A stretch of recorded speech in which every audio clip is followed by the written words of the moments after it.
অনেক দিন ধরেই বাড়িতে ছিল গোবিন্দভোগ চাল, সেই দিয়ে বানিয়ে ফেললাম আজকে খিচুড়ি। তো খিচুড়ি করতে কী কী উপকরণ লেগেছে সেগুলোর সমস্ত কিছুই তোমাদের সামনে দেখাচ্ছি। চাল লেগেছে, মুগ ডাল, কড়াইশুঁটি, আলু আর রেগুলার যা মশলা সেইগুলো। গ্যাসটা জ্বালিয়ে কড়াই বসিয়ে দিলাম। এরপর দিয়ে দিলাম বেশ কিছুটা সর্ষের তেল। সর্ষের তেলটা গরম হতে লাগলো। তারপরে দিলাম একটু রাঁধুনি, পাঁচফোড়ন আর শুকনো লঙ্কা। আমি এই মশলাটাই দিই, তোমরা কে কী দাও সেটা একটু কমেন্ট করে জানিও। তারপরে একটু গ্রেট করে রাখা আদা দিয়ে দেবো, কিন্তু তার আগে আলুগুলো একটু ভেজে নেব। যেহেতু মা আর আমি খাবো, তাই 3 পিস মতন আলু দিয়েছিলাম। এই আলুটাকে একটু হালকা করে ভেজে নেব। আমি কিন্তু আজকে খিচুড়িটা একেবারেই বসিয়ে দেবো, আলাদাভাবে কিছু করব না। একেবারেই খিচুড়ি বসিয়ে রান্নাটা সেরে ফেলবো, কারণ আজকে সেরকম কিছু আর রান্না হবে না। আলুগুলো ভাজতে ভাজতে এবার একটুখানি আদা বাটাটা দেওয়ার ইচ্ছে আছে। তার আগে দেখছি মুগ ডালটা দিয়ে দিলাম। মুগ ডালটা না আমি ধুয়ে রেখে দিয়েছিলাম। মুগ ডালটা এবার দিয়ে দিলাম তেলের মধ্যে, দিয়ে ভাজা ভাজা করতে থাকলাম।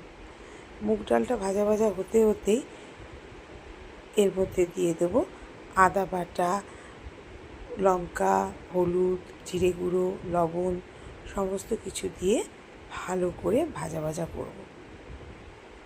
আমরা যেহেতু ঝালটা কম খাই, তাই 2টো মাত্র কাঁচা লঙ্কা দিয়েছি। এরপর একটু ভাজা ভাজা হতে থাকলো। এই ভাজা ভাজা হওয়ার পরেই আমি এর মধ্যে মশলা সমস্ত অ্যাড করে দিচ্ছি।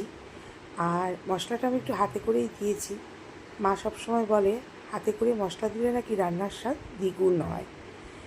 তারপরে দিয়ে দিলাম একটু কড়াইশুঁটি, যদিও ফ্রোজেন কড়াইশুঁটি এটা। তো কড়াইশুঁটিটা একেবারেই ডাল যখন ভাজলাম তখন দিয়ে দিয়েছি।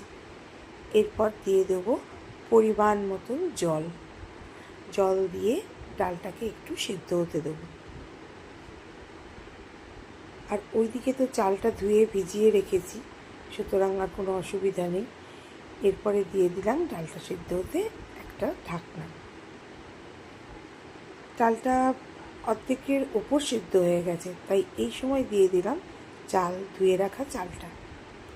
ধুয়ে রাখা চালটা দিয়ে দেওয়ার পরে বেশ কিছুক্ষণ ফুটতে দেব, না হলে চালটা সেদ্ধ হবে না। তো চাল আর ডাল একসাথে ভালো করে মিশিয়ে সেদ্ধ হতে দিলাম। দেখো অলরেডি এটা কিন্তু সেদ্ধ হয়ে গেছে। এর মধ্যে আমি অ্যাড করছি